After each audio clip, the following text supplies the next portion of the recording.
Hello everyone, मैं हूँ रीना दांगी और आज हम शुरू करने वाले हैं 11th क्लास की केमिस्ट्री।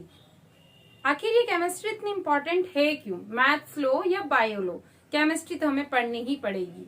केमिस्ट्री हमारा पीछा ही नहीं छोड़ती। क्यों है ये इतनी इम्पोर्टेंट? सुबह उठते से रात को सोते तक जितनी भी डेली रूटीन की हैबिट्स होती है उन सब में केमिस्ट्री इन्वॉल्व होती है। दूध फट गया तो भी केमिस्ट्री इन्वॉल्व है। लोहे पर जंग लग गया, रस्टिंग ऑफ आयरन, तो भी केमिस्ट्री इन्वॉल्व है। हम खाना खा रहे हैं और खाना डाइजेस्ट हो रहा है, ये बायो है, लेकिन कैसे डाइजेस्ट हो रहा है, इसमें कौन से मॉलिक्यूल्स ब्रेक डाउन हो रहे हैं और कौन सी एनर्जी का फॉर्मेशन हो रहा है, इन सब में केमिस्ट्री है। तो आइए शुरू करते हैं इन्हीं सभी टॉपिक को सॉल्व करते हुए। पहला chapter, some basic concept of chemistry. Universe में हमारे पहले 9 प्लैनेट थे, पर जैसे ही प्लूटो को रिमूव किया गया अब हो गए हमारे 8 प्लैनेट। अर्थ को ही देख ले तो अर्थ के एटमॉस्फेयर में कौन कौन सी गैसेस का कितना परसेंटेज होगा, कौन सी गैसेस कैसी रिएक्शंस करेगी, क्या हार्मफुल है क्या हेल्पफुल है, कौन सी गैस को किस गैस के साथ मिक्स करने पर क्या फॉर्मेशन होगा, यही सब तो है केमिस्ट्री। तो आइए जानते हैं यूनिवर्स को कितने पार्ट्स में डिवाइड किया गया है।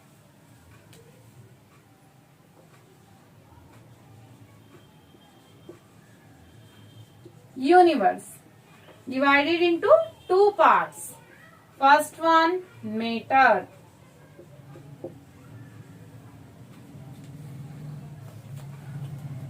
And second is energy.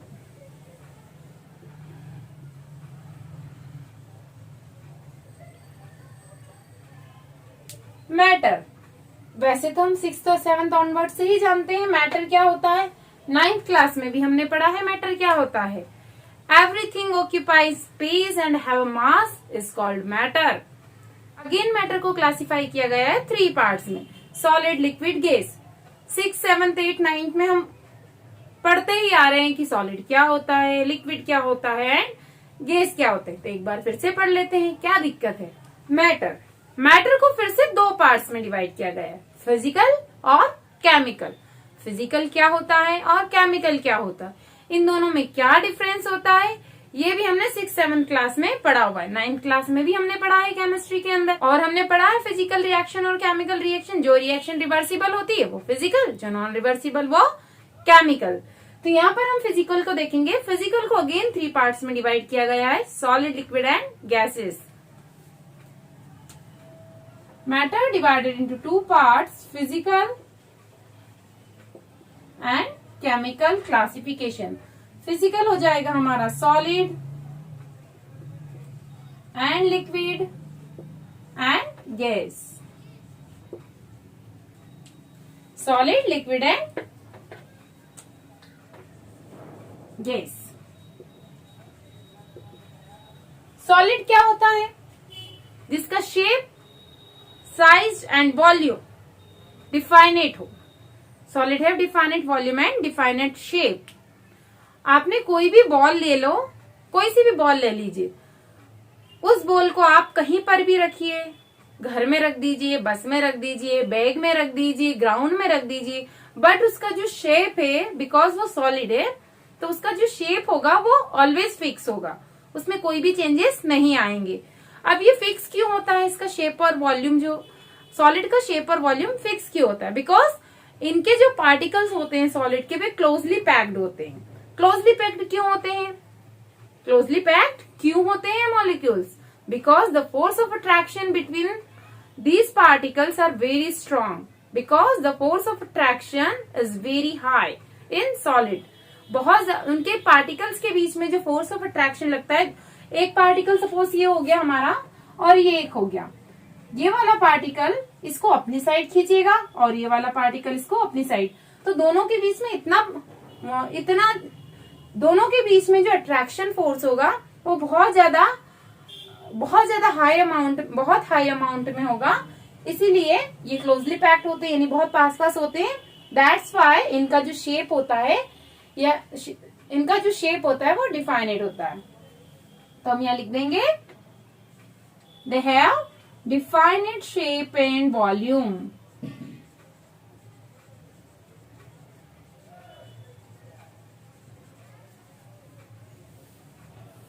हम सबको मालूम है कि इनका डिफाइनेट शेप एंड वॉल्यूम होगा और ये थोड़े से हार्ड भी होंगे, यानी रिजिड भी होंगे। केमिस्ट्री की लैंग्वेज में कहें तो रिजिड भी होंगे। टेबल है, आप उसको हाथ से मार के देखिए, आपको फील होगा। तो सॉलिड की कैसी प्रॉपर्टी हो जाएगी? रिजिड या रिजिडिटी।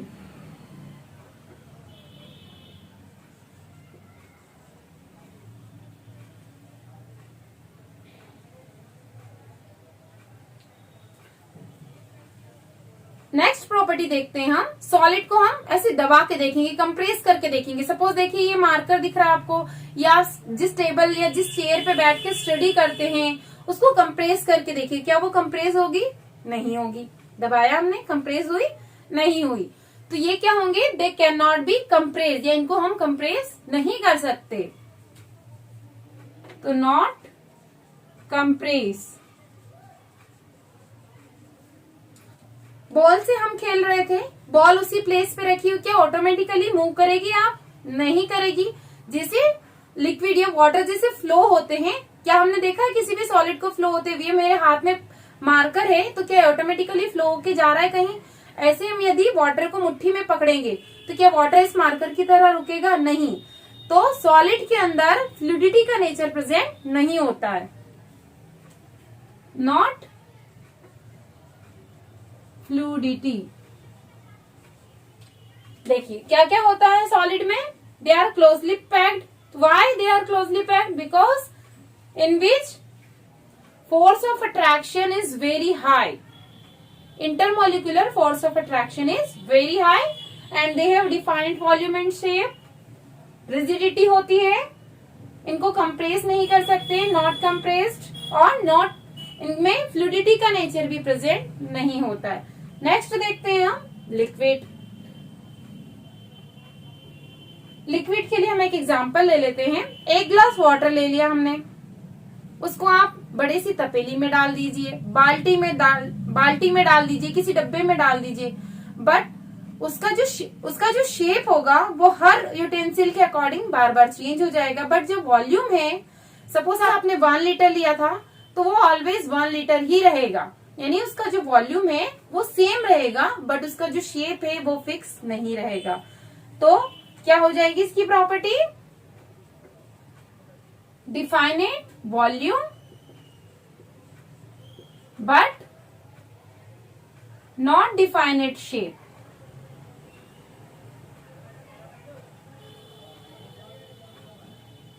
लिक्विड को 100% ऐसा तो नहीं कहा जा सकता कि ये रिजिड नहीं होते हैं। ड्यूरिंग फ्लड टाइम हमने ये देखा है कि जिस एरिया में फ्लड फैला या वाटर पूरी एरिया को कवर कर लेता, वहां पे बड़ी बड़ी वॉल्स होंगी या घर बने होंगे, वो ब्रेक हो जाते हैं, उनकी वॉल्स धीरे धीरे ब्रेक हो जाती है वाटर के फ्लो के कारण। फिर हम कहीं बहुत ज्यादा हाइट पे से गिर रहे हैं तब भी हमको थोड़ी बहुत वाटर की रिजिडिटी फील होती है। तो 100% ये नहीं कह सकते कि वाटर रिजिड नहीं होता, but as compare to solid ये थोड़ा सा कम ही रिजिड होगा। तो लो रिजिडिटी हम लिख सकते हैं इसकी।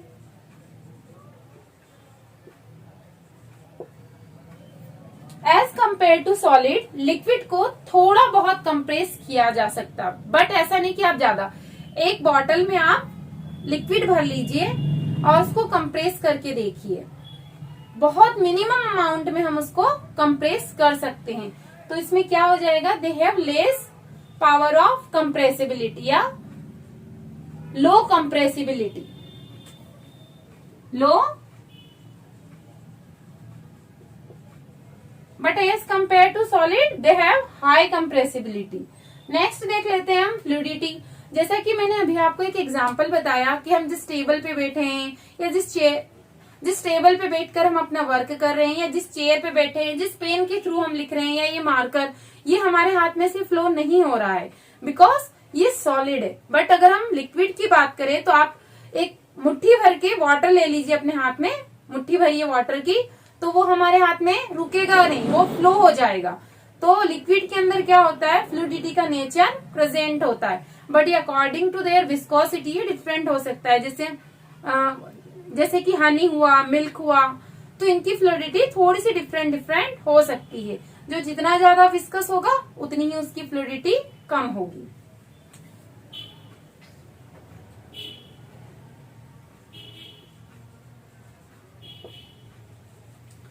अब देखते हैं हम गैसेस। गैसेस क्या होगा, गैसेस को आप टच करके देखेंगे। जैसे सॉलिड को हमने देखा कि ये सॉलिड है, हमने इसको पकड़ा तो हमें फील हो रहा था, लिक्विड को भी, बट इसके अंदर हम अपना हाथ नहीं डाल पाए, इसको पार नहीं कर सकते थे। बट लिक्विड जैसे एक बाल्टी के अंदर अगर हमने पानी भर दिया और उसमें हम अपना हाथ डीप करेंगे तो हम आसानी से अपना हाथ डाल सकते हैं।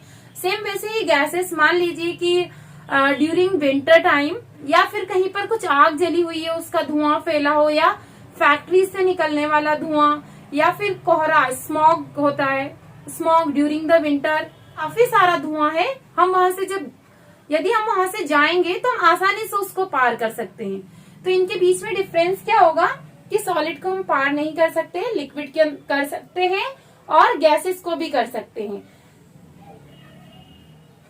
क्यों कर सकते हैं हम? क्योंकि सॉलिड में क्या होता है कि ये क्लोजली पैक्ड होते हैं, इनमें थोड़े से जो पार्टिकल्स होते हैं वो लूज होते हैं, जबकि गैसेस के पार्टिकल्स बहुत दूर दूर होते हैं। ये देखिए, ये मान लीजिए गैस है किसी कंटेनर में तो बहुत दूर दूर होंगे, जबकि जो कोई लिक्विड है उसके अंदर थोड़े से लूज होंगे, और सॉलिड के अंदर बिल्कुल क्लोजली पैक्ड हो जाएंगे। गैसेस की प्रॉपर्टी क्या हो जाएगी? गैसेस का ना तो कोई डिफाइनेट शेप होता है, ना ही कोई डिफाइनेट वॉल्यूम होता है। तो यहाँ लिख देंगे हम not definite volume and not definite shape.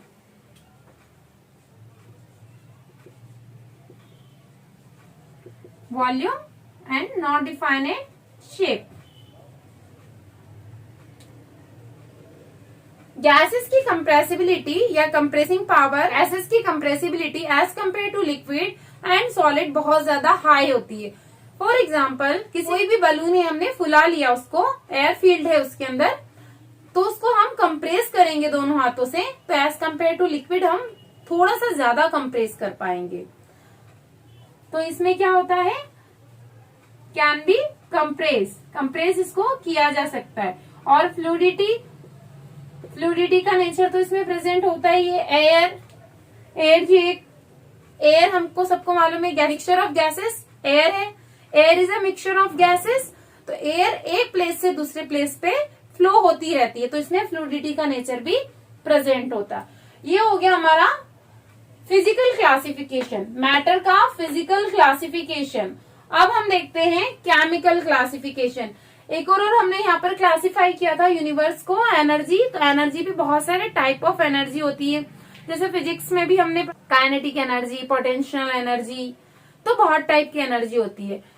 तो ये अभी हमारे चैप्टर में नहीं है, इसलिए हम इसको नहीं पढ़ेंगे। अभी हम देखते हैं केमिकल क्लासिफिकेशन।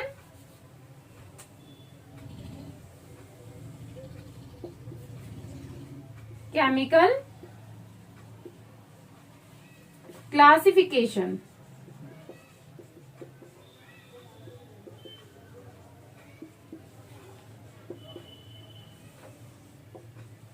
नेचर में टू टाइप के सब्सटेंस प्रेजेंट होते हैं। एक होते हैं प्योर, जो सेम टाइप के सब्सटेंस या सेम टाइप के पार्टिकल से मिलकर बने होते हैं, और दूसरे जिसमें दो या दो से ज्यादा, टू और more than two substance mix होते हैं, उन्हें कहते हैं हम इम्प्योर सब्सटेंस, या उनका दूसरा नाम है मिक्सचर।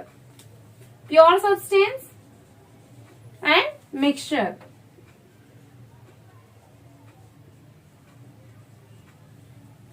तो प्योर सब्सटेंस क्या होंगे? जिन सब्सटेंस की डिफाइनेट कंपोजिशन होती है उन सब्सटेंस को कहा जाता है pure substance. Definite composition.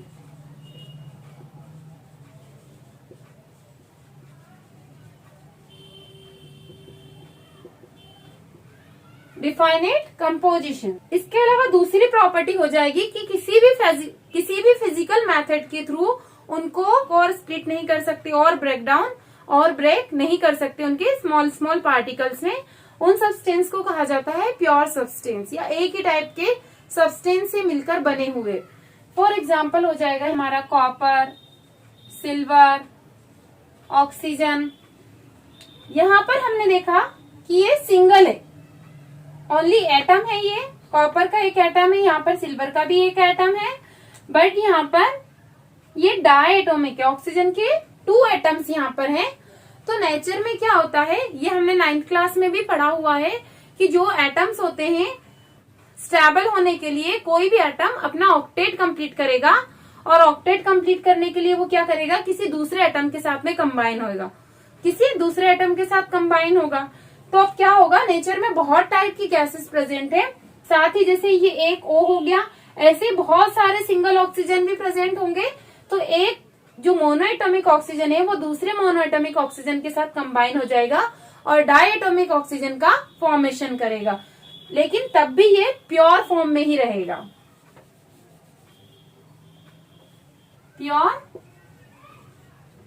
Pure में हम लिख लेते हैं यहाँ पर डिफाइनेट कंपोजिशन, और एग्जाम्पल हो जाएगा हमारा O2, कॉपर और सिल्वर। इसको अगेन क्लासिफाई किया गया है दो part, element and compound. Element और यहां हो जाएगा कंपाउंड। एलिमेंट वो सब्सटेंस होते हैं जो एक ही टाइप के सब्सटेंस या एक ही टाइप के पार्टिकल से मिलकर बने होते हैं। इनको किसी भी प्रोसेस के थ्रू तोड़ा नहीं जा सकता और ना ही बनाया जा सकता है। पार्टिकल्स यहां लिख देंगे हम, neither be broken, neither be built और nor be broken, not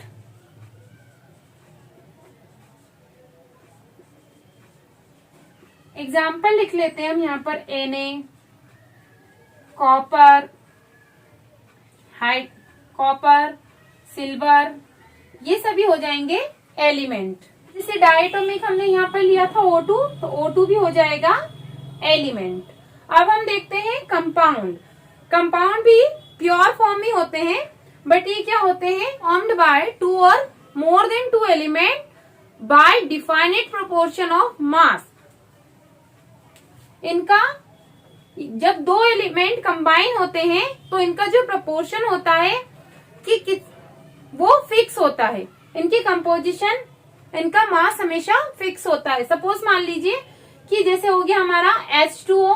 H2O एक कंपाउंड है, बट ये क्या है, प्योर है, मिक्सचर नहीं है। इसमें दो एलिमेंट हो गए हमारे दो टाइप के, एक ऑक्सीजन हो जाएगा और एक हाइड्रोजन हो जाएगा। बट इनकी जो कंपोजिशन है बाय मास वो ऑलवेज फिक्स होती है, चाहे आप एक बार वाटर बनाओ या 10 बार वाटर बनाओ, 1 लीटर पानी बनाओ या 10 लाख लीटर पानी बनाओ, एक ग्लास पानी बनाओ या एक बड़ी टंकी भर के पानी बनाओ, उसका हमेशा फॉर्मूला यही रहेगा H2O।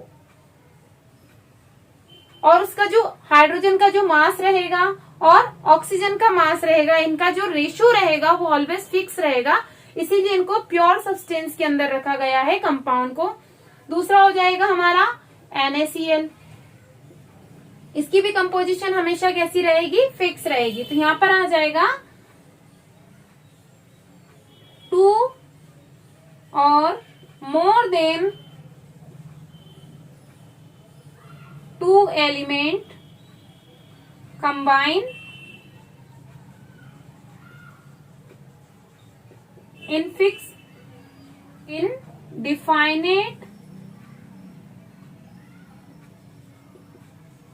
proportion by mass। ये एलिमेंट देख लिया हमने जो सिंगल टाइप के एटम से मिलकर बने हुए हैं या सेम टाइप के एटम से। यहाँ पर ये सभी मोनोएटॉमिक है और यहाँ पर ये डायएटॉमिक है। कंपाउंड में क्या हुआ, 2 या 2 से ज्यादा एलिमेंट कंबाइन हुए, बट उनका जो प्रोपोर्शन था बाय मास वो ऑलवेज फिक्स था, इसीलिए इनको भी प्योर फॉर्म में माना जाता है। नेक्स्ट देख लेते हैं हम, एलिमेंट और कंपाउंड दोनों ही प्योर है। एलिमेंट फिर 3 टाइप के होंगे, ये भी हमने 9th क्लास में पढ़ा हुआ है, मेटल्स, नॉन मेटल्स और मेटेलॉइड्स। तो उनकी प्रॉपर्टी जो यहाँ पर जो हमने पढ़ा है डेफिनेशन उसी के अकॉर्डिंग चलेगी कि नॉट बी बिल्ट और neither be broken into simpler form और not be built by any physical method. 2 parts में डिवाइड किया गया है, ऑर्गेनिक एंड इनऑर्गेनिक।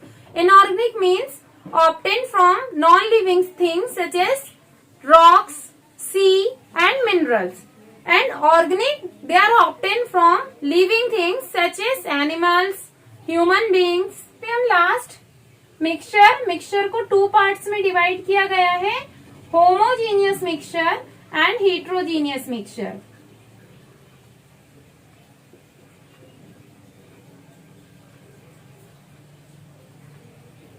होमो जैसा कि नाम से ही इंडिकेट हो रहा है, होमो मीन्स सेम और हेट्रो मीन्स डिफरेंट,